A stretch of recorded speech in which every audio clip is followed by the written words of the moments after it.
Time. Oh my, that seems like a story from oh so long ago. Well, part of it was. There is a group, for those of you who don't know, of women who were once girls that would gather together to have some time to themselves and to get away from the never-ending duties of wife and work and motherhood. And this group was loosely called Club.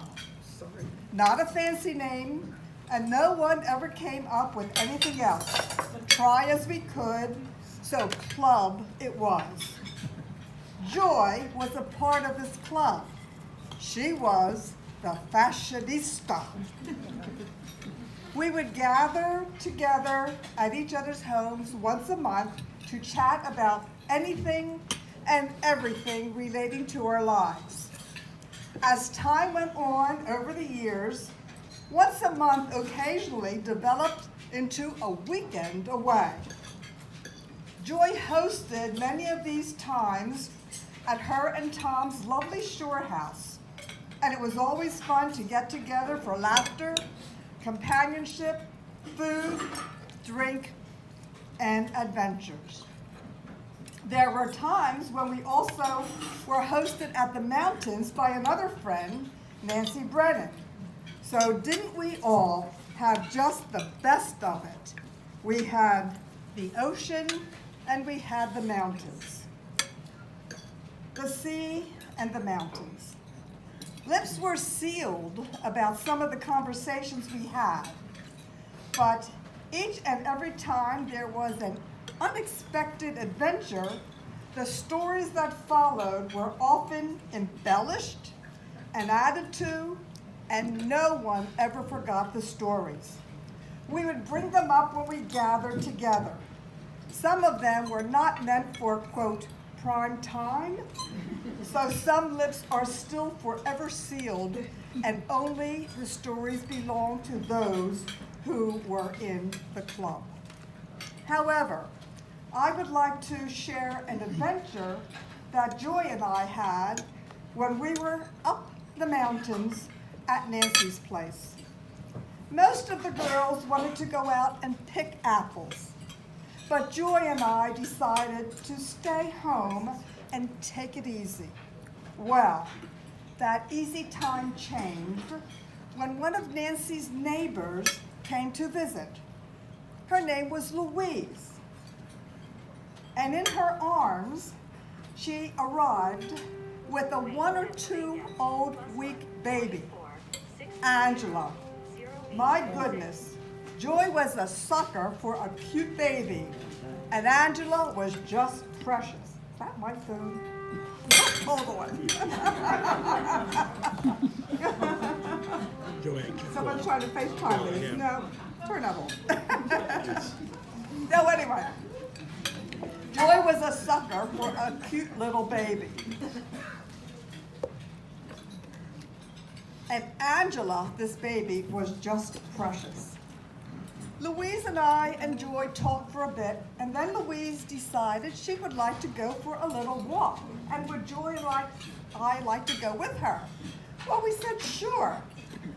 So, the baby was about a week old, and Joy was gaga over her, but off we went, down to the Blue Bridge, which was down a steep, steep, steep hill.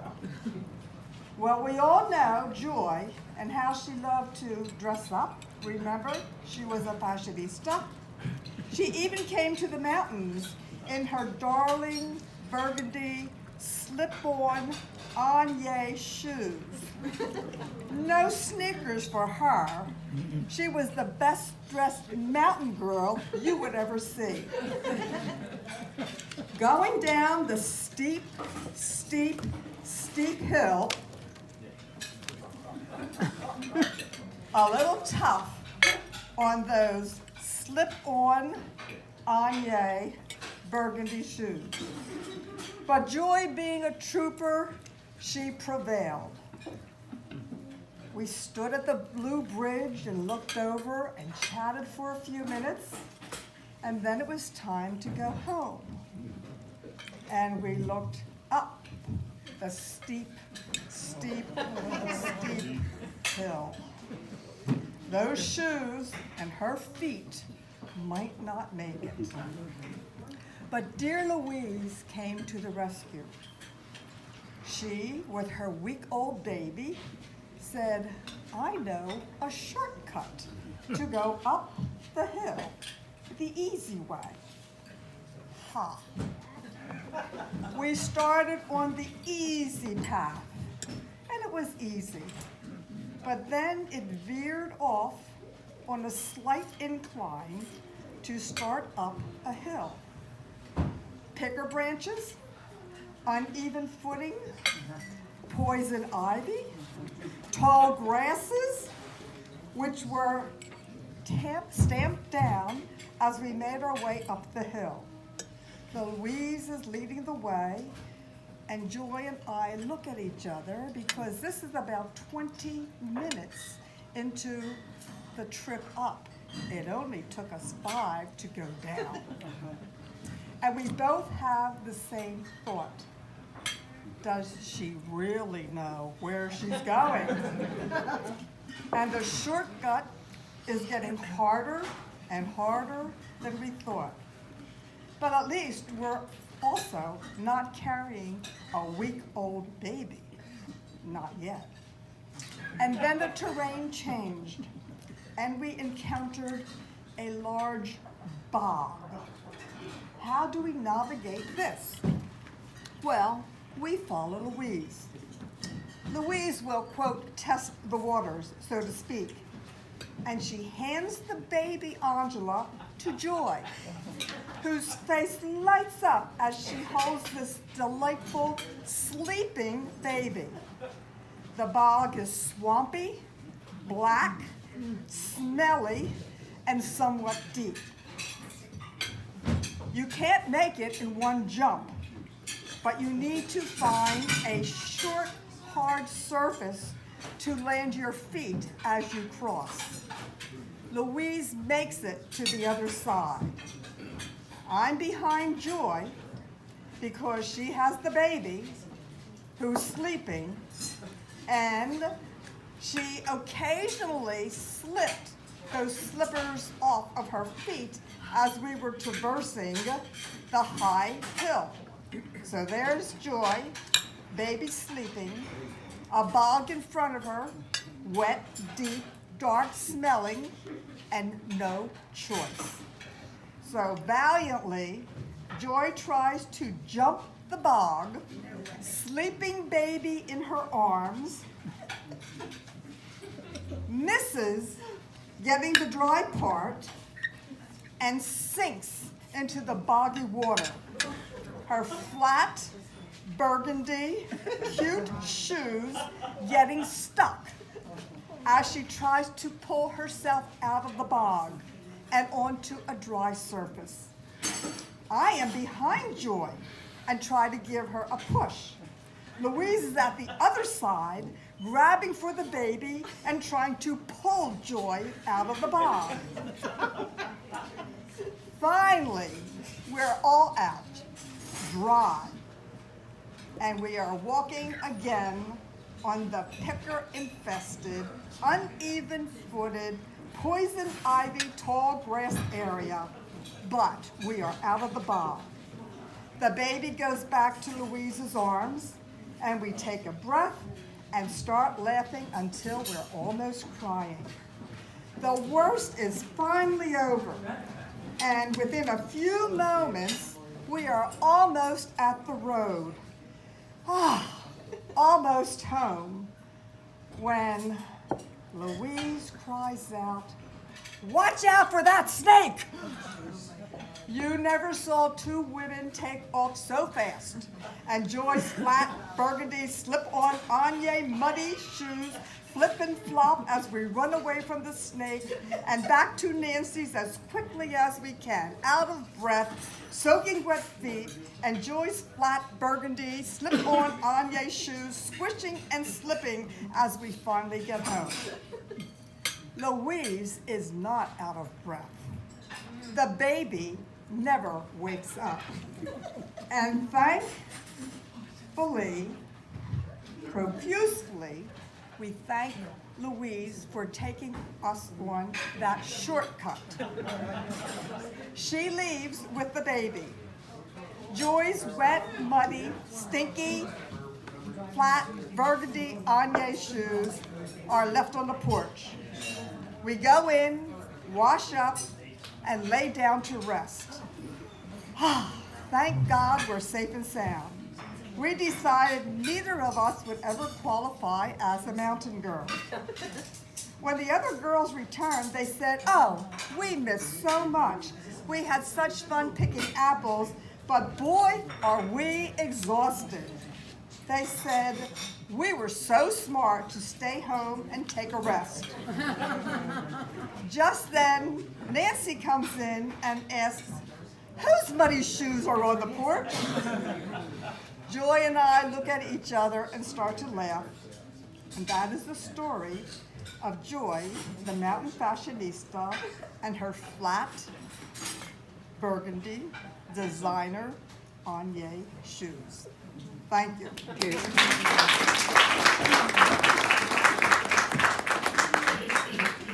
How can I follow that? She told me her speech was short.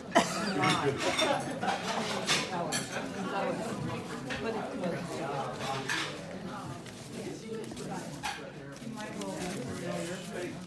Not on. It is on. Talk loud. You might talk loud.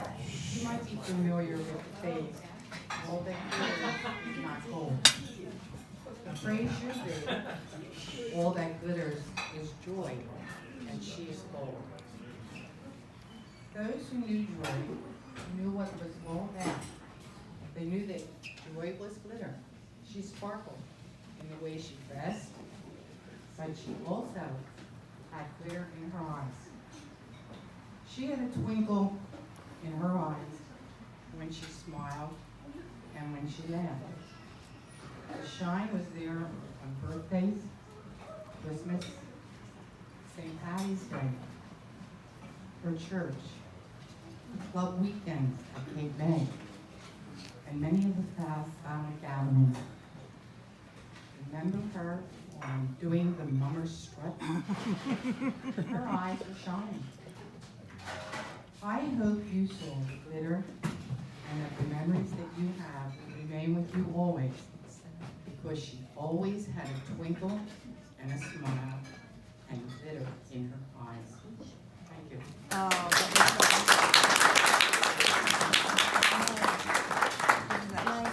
Was that short? I felt like it was short. I'll go.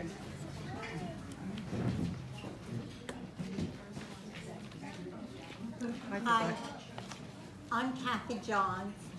I'm also a member of club, Yay. the infamous club. And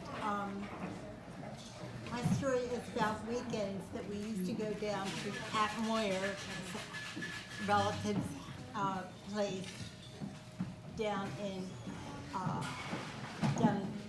New Jersey. Oh, or was it Delaware? It was in Delaware. It was in Delaware. And so many of us came one time that there was a shortage of beds. So we went sorting around to see who would sleep in which bed. And for some reason that I can't understand, Joy got the top bunk bed. And when it came time for bed, Joy did her best to climb the ladder. And she wasn't succeeding, so various of us took and pushed so that she would achieve her goal. And none of us ever succeeded, and we all just broke into laughter and couldn't do a thing to help her. Finally, somebody stepped in and offered to take the top bunk. And that's just one of many occasions that we spent at Pat Moyer's fishing, supposedly fishing. She always opted for shopping instead of fishing. But we loved her dearly, and we still do. And I know you all do as well. So thank you for joining us. Have a good afternoon.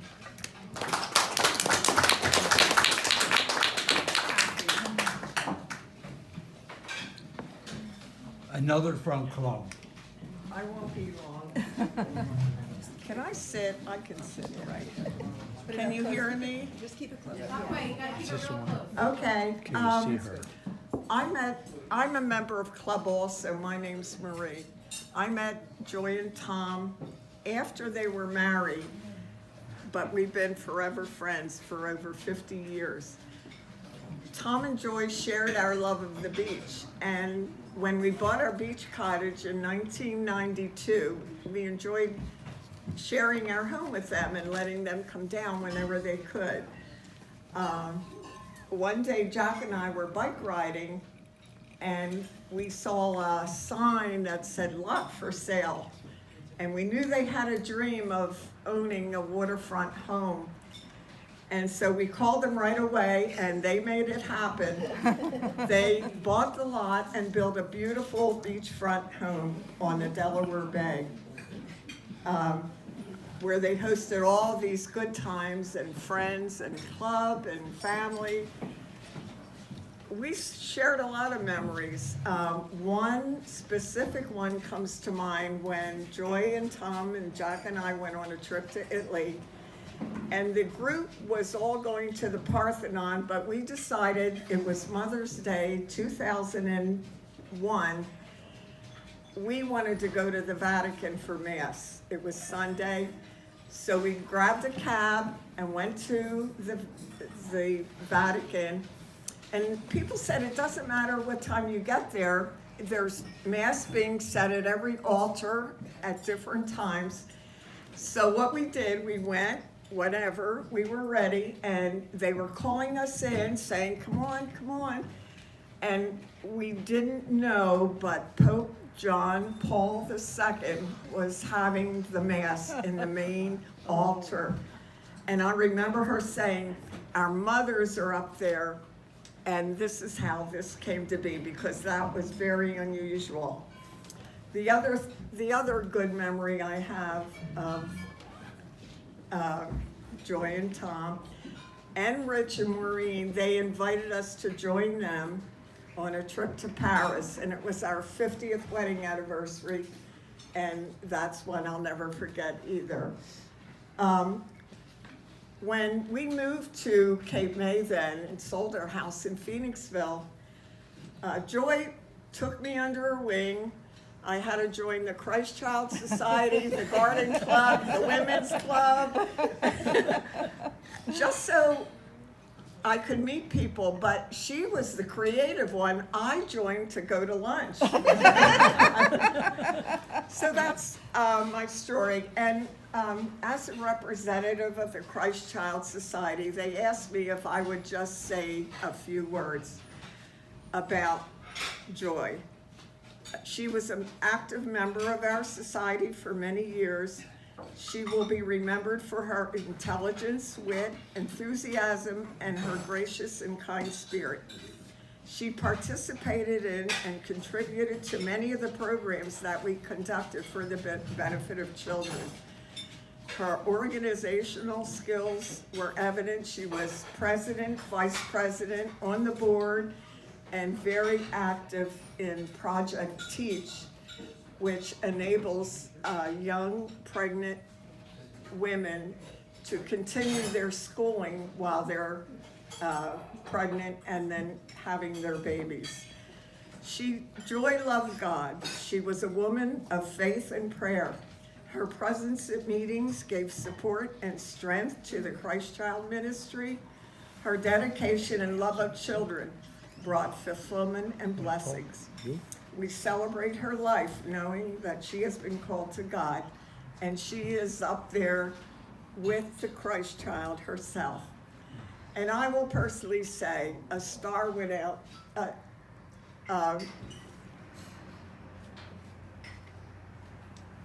a light went out in Cape May. but there's a star shining brighter, and that's Joy. Thank you. I love her, and we'll miss her.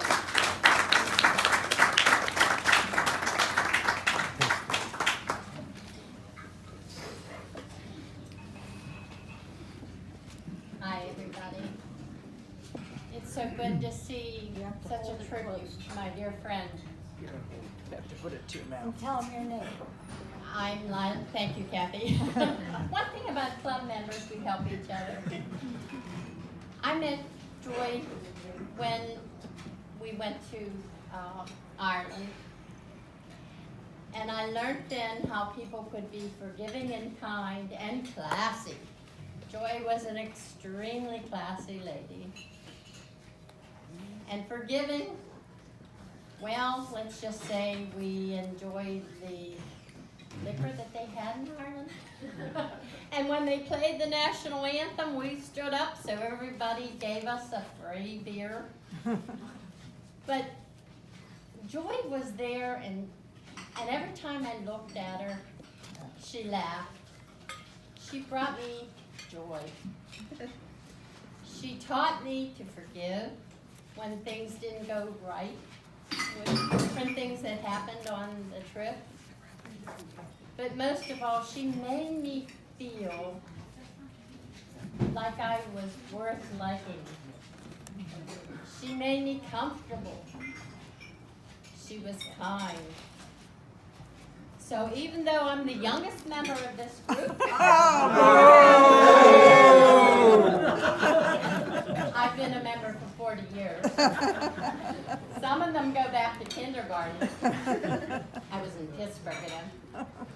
I just wanted to say that she'll be dearly missed, dearly loved, and I'm so glad that I knew her.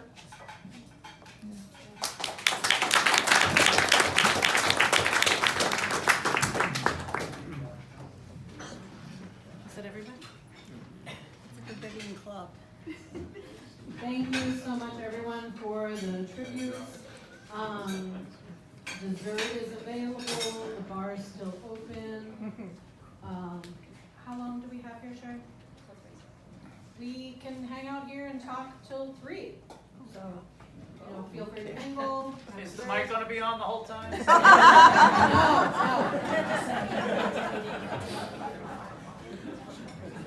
That part's done. Unless you want to get Okay, up and talk. let me jump in, let me say something. So, I'm starting to think that this club thing, it might be like a little small Irish mafia. Now, who are you guys gonna appoint for Joy? Who's gonna take over the leadership? Who's taking it over? Nobody can take Don't have leadership. Nobody can take Don't have it. leadership. I might have to step up. No, Joy was an awesome person. She gave me my wife, and all the great kids, and way to go, glad everybody came.